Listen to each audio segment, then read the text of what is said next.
Do it.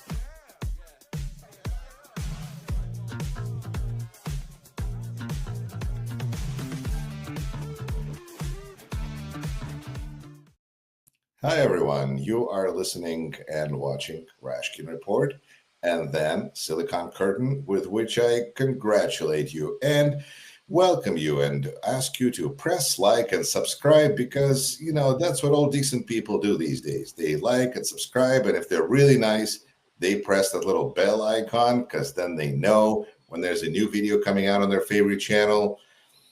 You know what to do.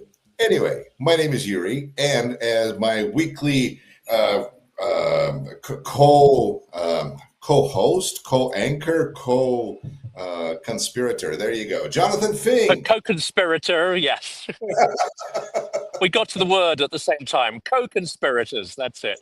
I'm delighted to be here again, and my audience will be enjoying this not live, but a little later when I have the chance to upload it.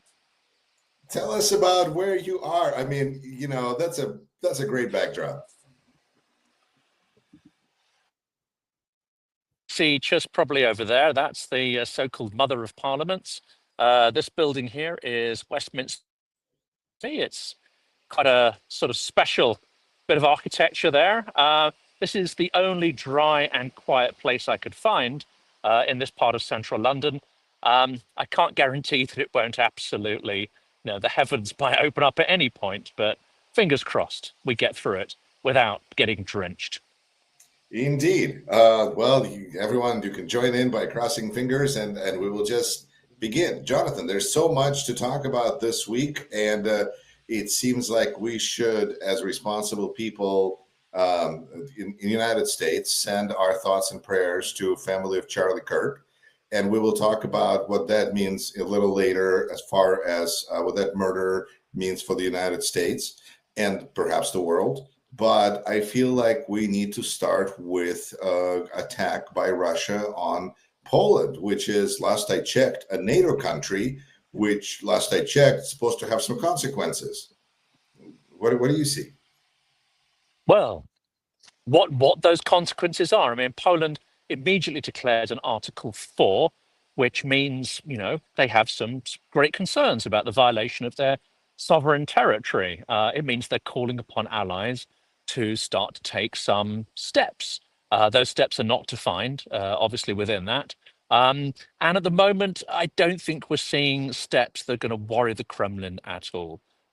If we assume that this was intentional, and I think the evidence is certainly pointing in that direction, then one would expect that it sends certain signals and that the Kremlin will be looking out for what those signals might be. And the failure by the Western Alliance is one of the things they will be monitoring closely. Now, this works whether this strike was intentional or not. I think this is the bit people are missing. The Kremlin is going to be reading the signals, whether it intentionally sent those drones over or not. It gives them valuable information about the will and capacity of the allies. In particular, they're going to be looking for the reaction of the United States. Does the United States heavily come and back Europe and Poland especially? Or are they simply going to shrug and go, you know what, this is Europe's problem?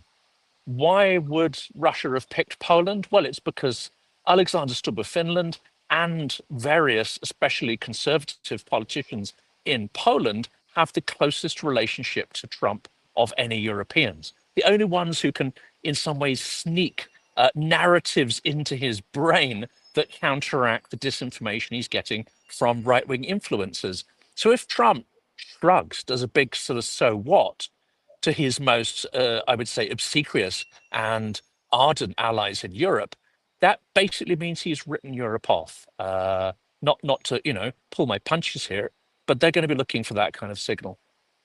I think what I'm really concerned about is not the U.S. reaction, which to me is very clear. It's nothing. Like when our president writes, "Here we go." What is this like? Let's get some popcorn. Get out popcorn. This is going to be something like the show's about to begin. That's not what you do if you're a member of a NATO country and this is your production. But It's like the you know, big fight. Say the big fight starting. Let's all get on right, the right, squishy exactly. sofa and Yay! It's crazy, but what I'm watching is more European response because I said this right away, and I think Zelensky said something similar, which is important to see now what signal is received by NATO countries in Europe. Because are they going to say, wow, this means we need to help Ukraine even more? Or is it going to say, ooh, everybody forget about Ukraine, we got to protect our butts? That's what I'm trying to well, discern. I mean, the other idea here.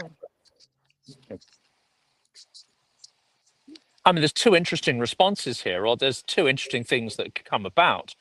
One is Europe could turn in on itself and say, do you know what? We're now under threat. So I'm sorry, Ukraine, we have to focus on our own security now.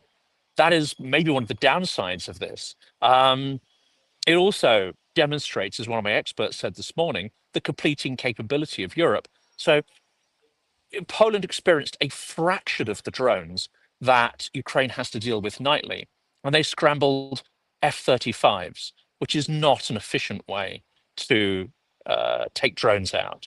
You're talking about munitions that are worth tens of thousands, if not hundreds of thousands. You're talking about planes that cost tens of thousands of dollars for every hour they're in the sky to shoot down drones that cost hundreds, if not a few thousand apiece. So there's a huge, disparity in the response we were able to mount compared to the cost outlay. So that's going to delight the Kremlin. If we if we buckle down and say, okay, we've got to focus on Europe first, then that's going to be disastrous as well. The correct response, of course, will be to say, okay, Ukraine is the front line of European defense and pile in to create the equivalent of a kind of no-fly zone in Ukraine. That is the appropriate response. And that's maybe the only robust response that the Kremlin will pay attention to. Everything else is just fluff. What impact do you feel it has in Europe that United States? Do you think that there is a clear understanding that there is no guarantee of security as long as Trump is president of the United States? Or is there some hope that the United States will follow its obligations and therefore things are not as bad as they might seem? I think, from what I hear, European leaders are really maybe a little bit, I guess we can't call it schizophrenic, but they're accepting both realities at the same time. I think European leaders, I'm told, do understand that this is a very precarious position and help may not be coming from the US. At the same time, they're engaged in a massive effort of Trump management in the hope that it can be talked around.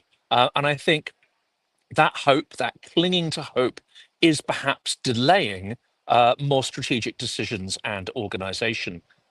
And this is a classic move by Russia. Rather than not wanting to push Europeans one way or the other, Russia decides to really test the limits, really go to town. Okay, let's see how far we push them to see whether we can upset that weird paradigm of we're on our own, but we're still waiting for the US to come to our rescue. Let's see how far we can push that, because that will tell us what we can do next, what we should test next. It will tell them ultimately whether they can invade sovereign European territory and get away with it. I think that's going to be the ultimate test, is a full Article 5 challenge. And these are stepping stones towards that point. But is Putin looking to make one-off, just kind of a terrorist attacks, which just intimidate and try to push Europe away from helping Ukraine? Or do you think that Putin is capable of multiple fronts, of multiple wars? I was thinking that if he wants to go against Finland, against whom Soviet Union already lost a war, perhaps he could also start a war against Japan, against Russia, also lost a war. And they could just kind of build a coalition of all these, losing wars that Russia is engaged in. Can Putin afford, in your opinion, to do anything other than just threaten.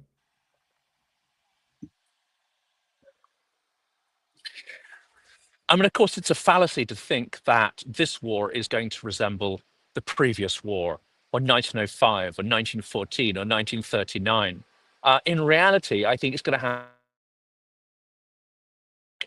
if he can help to turn Europe into a mosaic where each country is thinking about its interests first, as opposed to the collective will, and some of them are direct agents of the Kremlin.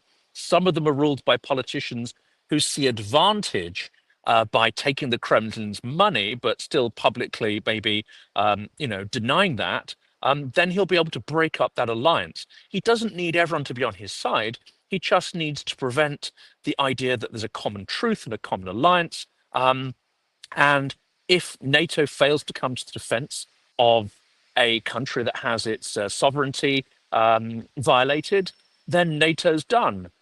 If all that happens, if let's say a chunk of Finland is taken, some uninhabited scrubland, or he violates the Suwalki Gap or something, if the reaction is that Europe does not mobilize to come to their support, then he also knows that the European Union is well on the way to being finished as well. So he doesn't need the kind of maximal victory in a Second World War style. He just needs an ever increasing set of escalations to be underplayed and not reacted to. So, general undermining of alliances could be a sufficient goal for Putin at this time. Yeah. And then he picks them off one by one as one state after another adopts the authoritarian toolkit, the Trumpian toolkit, and moves away from democracy. He knows that's not going to happen all at once. It's not going to happen in all the countries. But if he can break Europe up into a mosaic of quasi-supportive, fully supportive, and isolated states, then he's won. Because the idea of collective security, collective defense, collective wealth creation is over. And then whether it's over years or decades or up to his successor, he can then really, pick countries off one by one, use immigration to weaponize. He's in bed with many of the far right, ultra conservative forces around the world, and the tendency is moving that direction. So I don't think it necessarily has to be a full kinetic invasion, which they've showed they're not particularly good at in Ukraine. He may achieve his purposes through other hybrid, tactics of divide and conquer. But what if NATO is dead? What if, with Hungary in it and the United States under Donald Trump, NATO, as it was envisioned by its founders, is dead? There's still need for collective deterrence and for collective defense and working together to stand up against the Russian threat. And that's where the coalition of the willing I find so fascinating, because on one hand, it's not Rammstein, because we have now only 26 countries. On the other hand, we have 26 countries. But on the third hand, exactly which 26 countries are they? Because I couldn't find a list, because there's a few that are mentioned, but most of them are really quiet about them being on this alliance. So is there need for, and what is the state of efforts do you feel at this point for forming a functional alliance that's going to be working together for the countries that see and understand the Russian threat equally, at the same level, that maybe, I don't know, Portugal doesn't find this to be a problem, but all the Baltic states and Finland and Sweden and Ukraine do? I mean, I've been arguing, and I haven't got too many experts to agree with this, for the last 2 years, that Putin doesn't need to shut NATO down. In fact, and nor does Trump. But a costly thing to do. And of course, alternative alliances will spring up like mushrooms to take its place.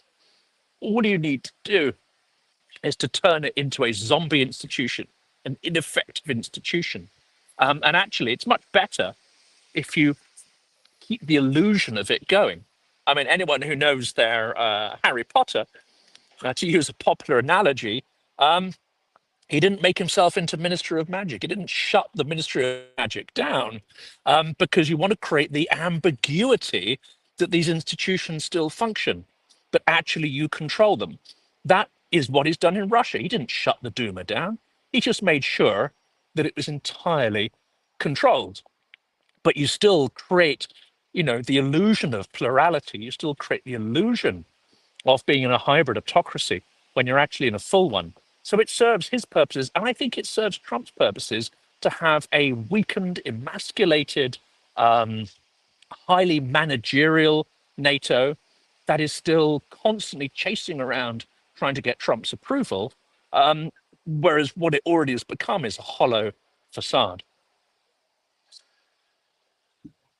Well, that seems like we're going back to hybrid warfare, where Russia isn't really, except for Ukraine and in this case Poland, crossing the borders so much and presents military danger as it is just poking, death by a thousand cuts, where Russia eventually gains a lot of leverage.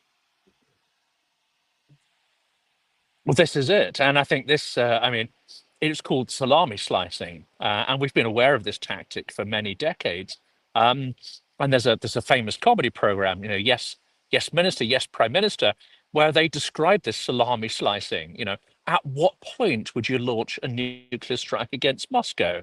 Um, is it when they're here? Is it when they're there? Is it when they're crossing the channel? At what point do you trigger your maximalist? Um, the answer to that is you never do if it's done in a surreptitious hybrid salami slicing kind of way. We know from Putin that he is quite indecisive, but he is rather good, or at least he has advisors who understand the potential effects of using this sort of hybrid strategy to distract and confuse, etc. The question for me becomes, this is one back to you, and then I'd love to learn your views on what the Charlie Kirk does to America if it's going to turn in on itself, and really the what's going on in the outside world is going to be less important. Um, but yeah, um, lost my train of thought there. But It I says it think I won't think be Putin has to act. I mean, Putin has to act. He's got a small window. Let's assume that Trump doesn't co-opt and go for a third term or win a third term. Then he has a small window in which to act. And there may be, maybe, some more accountability, or at least some kind of, you know, roadblocks in the way of Trump's authoritarian slide. Well, we will be observing that. I guess a couple of words about what's happening with Charlie Kirk murder is that we have, of course, this is a multi-level story, starting, I suppose, from the fact that director of FBI announced that we caught the person, to then announcing that suspect was released because we're still looking, and so currently there's a manhunt underway. And this is somebody who blend in with the crowd. He made a shot and then he jumped, and it sounds like from a roof, and blend in with the crowd. Now, I lived in Utah where this took place, in Salt Lake, for like 15, 16 years. First, when I came to the United States, that's the place where my formative years were spent in Utah. And this university is what used to be a college, and then they've upgraded themselves to university. And that's not one of the, I mean, you can say it's top, but it's Utah is a very, I would say, white place to begin with. And you have a crowd that was attending this debate. That was overwhelmingly friendly crowd. This was not a group of people. He was not meeting a hostile group. He was in a very friendly setting. And nonetheless, whoever killed him apparently looked like one of the people that was present there, and therefore blended in the crowd. Then there is the level of expressing our deep sorrow for murder, for abhorrent violence, and expressing that clearly so it's unambiguous, and at the same and then showing extending also it to his wife and his kids. I mean, it's a terrible situation. And then there's this next level where we go, what did this person do? And we realized that he was spreading hate, and to the point that when I look at my social media, I see a mix of people who are abhorred by the violence and people who are abhorred by what he did.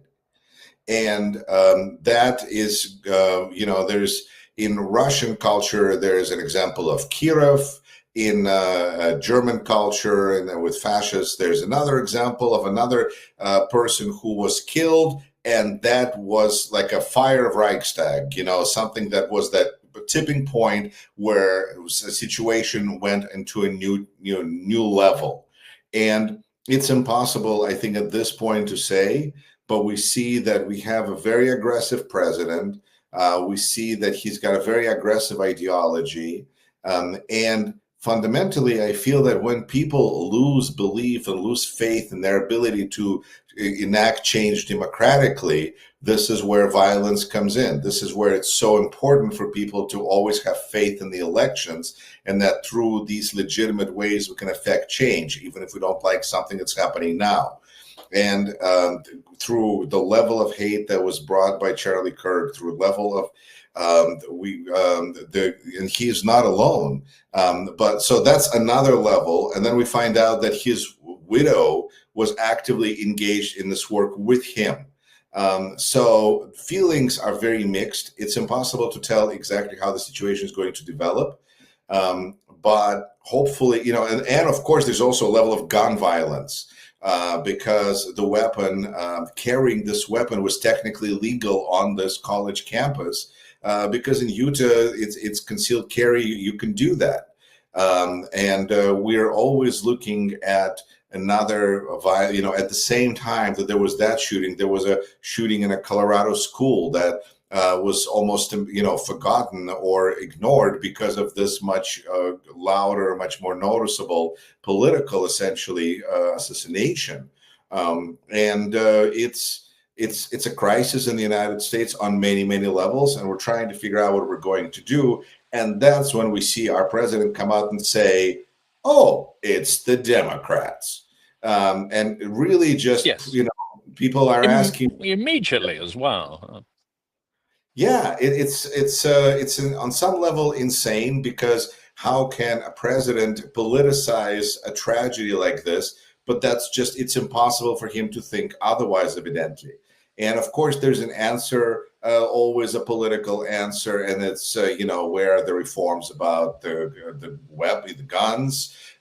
Charlie Kirk was a huge defender of the Second Amendment, but which gives people right to bear arms in the United States. And again, this is going to be politicized in a way that doesn't even probably make sense at this moment, because it's going to be used by somebody for their own ends and means. Today is 9/11.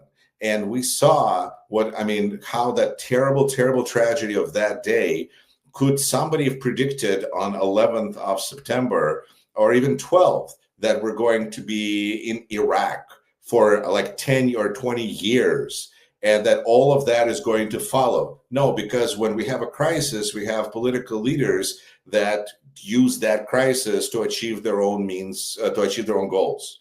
And so it's a little bit intimidating, frankly, to think about what could be the goals of this administration and how they're going to use this tragedy to achieve their goals by whatever means. And that was the sentiment which we were discussing last night. I did a live stream with a friend of mine who's a sort of atheist philosopher and a very pro-Ukraine supporter, and we were saying, is this going to be like, the Reichstag fire, or a sort of Kristallnacht moment, which is, it's the point at which the administration realizes it has impunity and really starts to flex its muscles. This is the point at which they use a crisis as an excuse. And of course, that first phrase, and this is very reminiscent of how Russia attacks, it's very reminiscent of what we saw in the 1930s, is the weaponization of grievance. So the first thing you do is accuse your opponent of the thing that you're doing. You come out and say, how dare the Democrats politicize this issue? How dare you And then you make that mental leap. Well, if they're politicizing it, then they must be responsible for it.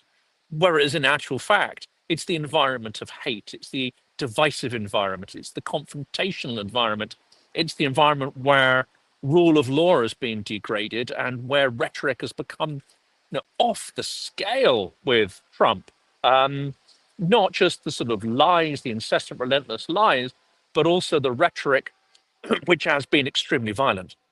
I mean, I actually remember the first campaign in 2016, and I remember the stuff when it was first considered taboo, and he was breaking those taboos on a daily basis. No, this environment has been created by the current administration. They're fully aware of it, but they're also fully positioned to take advantage of it. I mean, my concern here, and actually, someone just quoted to me what Charlie Kirk said about Zelensky's one of his trips to the White House. Um, and it was something along the lines of, go away, we don't care about you. I mean, it was utterly heartless and shameless. Um, and you're responsible for the deaths of 1 million people, go away. I think it's something along those lines. um,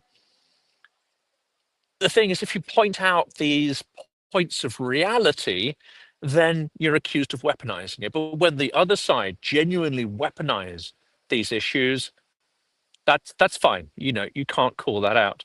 I think it seems to me very dangerous, but also seems to me the point at which the US might become fully introverted.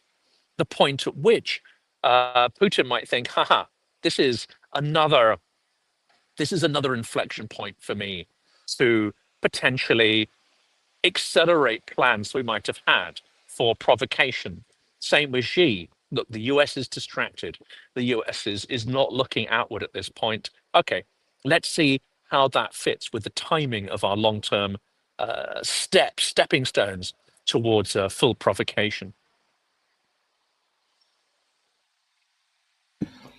It seems like it always comes down to, I will say that to people, especially in my Russian language space, who are already pointing fingers at Russia for murder of Charlie Kirk, I really don't think so. Whatever we're going to find out, I'm really, it's like people who were thinking that Putin poisoned Trump in Alaska.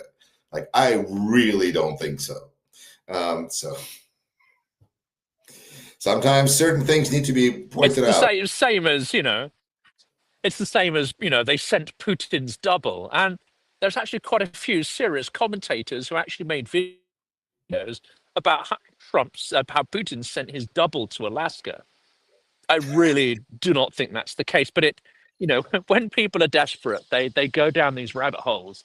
It's not necessarily helpful at all. And of course, as we point out with the drones, yes, it's highly likely that Russia sent them.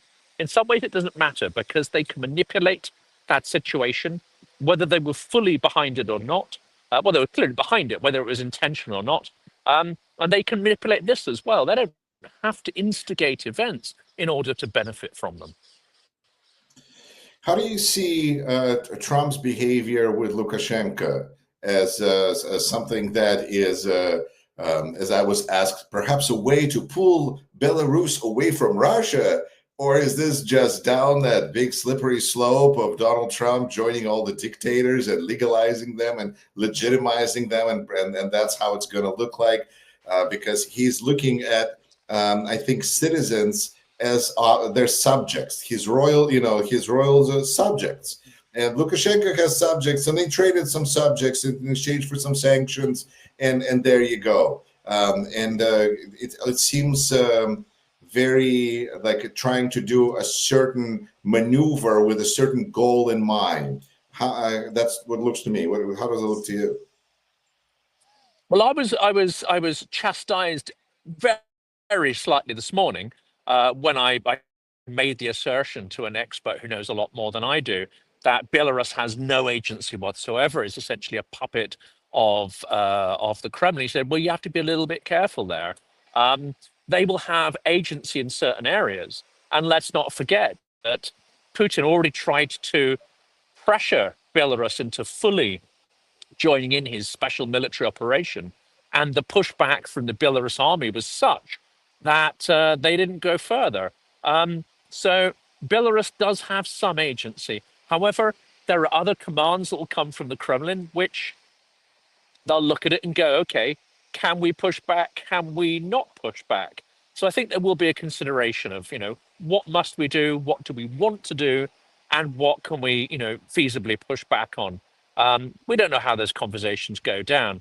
Um, it may also be part of an operation. Some of these drones came from Belarus. Um, we know that the Zapad drills are ongoing at the moment. For those who don't know what Zapad is, I think most of your audience does, some of mine won't. It means the West, which tells you everything you need to know there.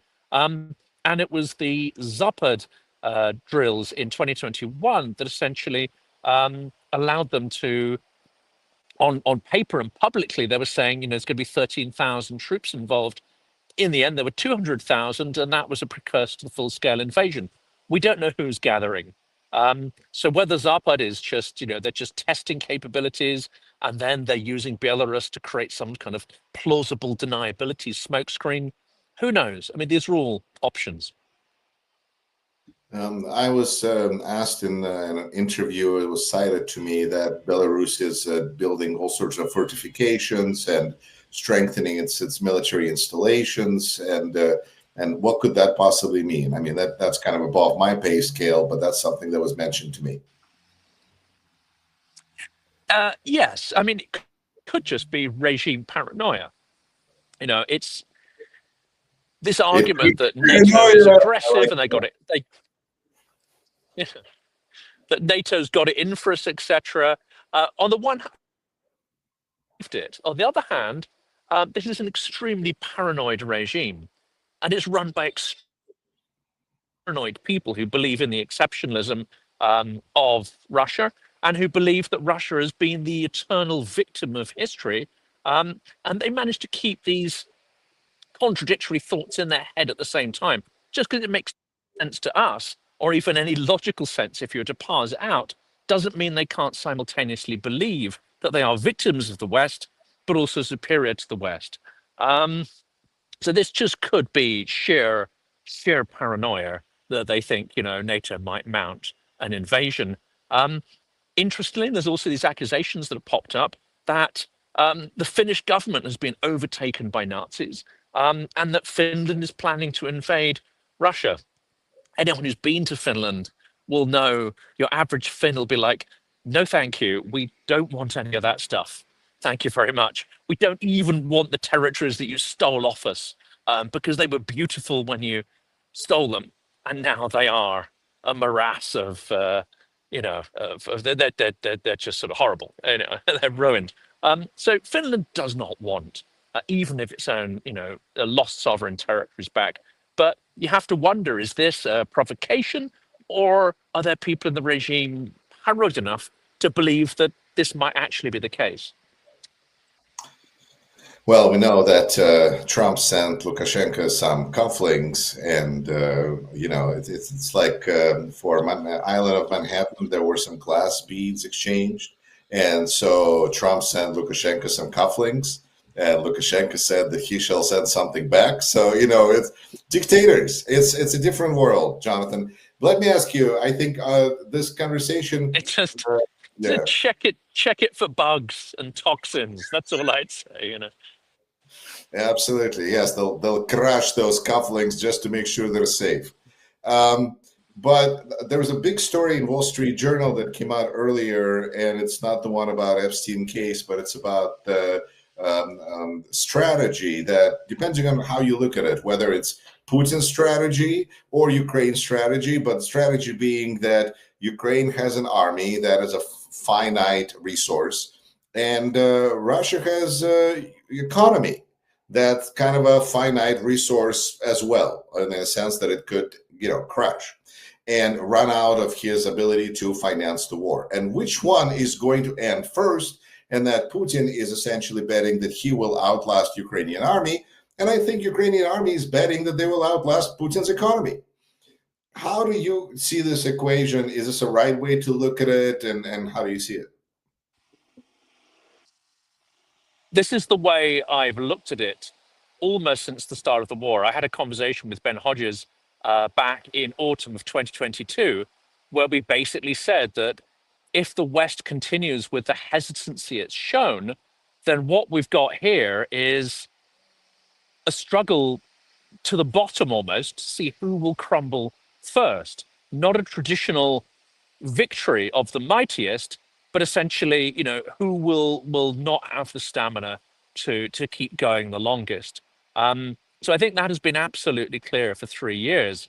Um, and the West has both simultaneously done more than many predicted, but it's done a lot less than it ought to have done. And certainly it's never aligned behind a Ukrainian victory. At the same time, Ukraine has done phenomenal and extraordinary things, and in other areas, um, it has not done quite so well. So, for obvious reasons, it has not fully mobilized its population and its resources. On the other hand, civic society has stepped up in a way which no one could conceive of. The innovation has been extraordinary in certain regiments, Third Assault, Azov, and others, and some of the unmanned systems forces. Extraordinary people and innovations. On the other hand, they've lost so many people who were at Maidan and who were the sort of, I would say, the leaders of society. And they have not been able to fully reform some of the Soviet thinking within the more traditional infantry battalions. So this still remains. I think these innovations have allowed Ukraine to keep going, but not allow because it's not reached a hold of being able to command certain things, like maneuver warfare, which many of the experts on my channel talk about. At the same time, Russia has been catastrophic in much of what it's done, as some who know it and weren't deluded by their propaganda could have predicted. But unfortunately, as with the Soviet Union, it's got pockets of excellence. And generally, the sheer brutality has allowed it to marshal resources and keep the rest going. And there's been no serious dissent, really, from the Kremlin, apart from the 23 when a lot of people left. So it's still a race to the bottom. It's still to see who will crumble last. My money is on Russia crumbling well before Ukraine runs out of resource and willpower, irrespective of what Trump and the West do. Simply because it seems to me the tendency is going that way. The economy is in such a dire state that even regime loyalists are pointing it out. It seems that Solovyov is now swinging between, genocidal triumphalism and aggression and downright depression, where, the world is over, woe is me kind of stuff. So I think there's a general awareness that something is going to break, but no one knows where or when. I don't get the impression in Ukraine that it's on the cusp of any catastrophic collapse. I just don't get that impression, even though the price of defending its borders and freedom is horrifically high. And I think one of the reasons that I feel optimistic about Ukraine's chances also is all the weapons that Ukraine is now making itself. That they are, they received the signal from Washington so clearly, and they had time over the last 3 years, almost 4 years, to really put themselves in a much better position. And it's actually, to be honest, so has Russia. And both of these states have kind of rechanged, remodeled of how warfare is now going to be fought going forward. With the drones, with artificial intelligence and all of that stuff, it almost feels like we're getting close to Terminator. Yes. Where Yes. like it's time to send somebody back and get this straightened out. But that's, and I remember a conversation that I had with General Hodges as well. And what he said that was so memorable to me, that Putin is trading people for time. And and he is fine with losing however many people in the mid grinder of war to get the time, and the time he needed really to get Donald Trump in place. And so Trump is there, but it turns out that Trump is limited. He can provide pressure. He can be hard to manage. He can be weird and all sorts of things. But in the end, it's Ukraine that is standing across, like a bone in their throat, and is not allowing either Russia and Putin and Trump to kind of merge into this embrace that they're aiming for. So I think because Ukraine can't afford to surrender, that's something This that is I it. think is very clear. That's absolutely right. And, I said this quite early on in the war. Putin is trading thousands of gallons of blood for every drop of his own. He's literally expending this because he wants to seal his place in the history book, and he wants to save his skin and his ill-gotten gains. And I think there's really little other depth that you require to understand the situation. The problem we've got is that Russia has no mechanism of succession and no mechanism of opposition. None at all. And for those who, quote Navalny and whatever, Wait a minute. There for all is a his method. heroism. I'm sorry, but there is a method of succession. It's called FSB Collegium or whatever, and then they get together. Oh yeah. Which no one's ever penetrated to the FSB Collegium. No one knows. I mean, I'm thinking of that scene in Spectre, James Bond, where they're all sitting around at the table, and one of them gets whacked, and no one, no one shifts a muscle in response. It's probably a room with no windows, otherwise no one would turn up. The only But thing we know yeah, for sure is who in knows? that room there's no windows. That's right. Yeah, it's all on the first floor, and no tea and sushi are served. And you know, and if they offer you a change of underpants, don't put them on. But to the point with ineffective Russian opposition, you only have to look at Yulia Navalny's latest post today. So Poland is penetrated by 20 to 23 drones. Um, she posts that she's very concerned that tourist visas are going to be cancelled for Russians. Really? Really? Is that your biggest concern? Fighting for a privilege, and in many cases, an unearned privilege? Really? So and I think many in the West overestimated the potential for internal dissent to topple Putin. And even now, they're underestimating two things. They're underestimating, I would say, the support actually that Putin has for this operation still, and they're underestimating Ukraine. Russia's about to throw over 100,000 troops at Pokrovsk, probably with very little result. If those were thrown at a Western city, I'm told by some military experts, well, they could probably overrun the Baltics with a similar amount of troops, or a large Western European city. In Ukraine, they can barely even take a small town, which has been reduced to a pile of rubble. So we underestimate the extraordinary accomplishment of the Ukrainian army at keeping Russia at bay. Yeah, and I wonder what will be, if there will be any real consequences for Yulia Navalny's attempt at getting involved in this conversation, because at what point is Russian opposition going to kind of send enough wrong messages where this is going to backfire on them in Europe? No one cares. No one cares. I'm in London today, and some friends of mine are just up the road at the Royal Opera House protesting because Anna Netrebko, an ardent supporter of Putin and indeed the invasion, is performing at the Royal Opera House up the road. Shit. Sorry for the language. Even here, and Britain is the most ardent supporter of Ukraine. Unfortunately, Russian sport, Russian culture, literature, all the sort of soft power, which actually they use as hard power, it still has sway here. And I would see Navalny as part of that hard power. She's not part of the regime. I don't believe she's part of the regime. And yet she is still, I would say, enhancing Russian imperialism on the world stage with no real pushback or examination of what she says and does. So, don't hold out much hope there. That should be held to account. Enhancing imperialism. I love hearing it coming from London, from Great Britain, from capital of a British Empire. It sounds fantastic. The You know, capital of the British Empire. right. Uh, That's great. I mean, our John, empire was different right now. I'm not even. I'm not even going to get into that.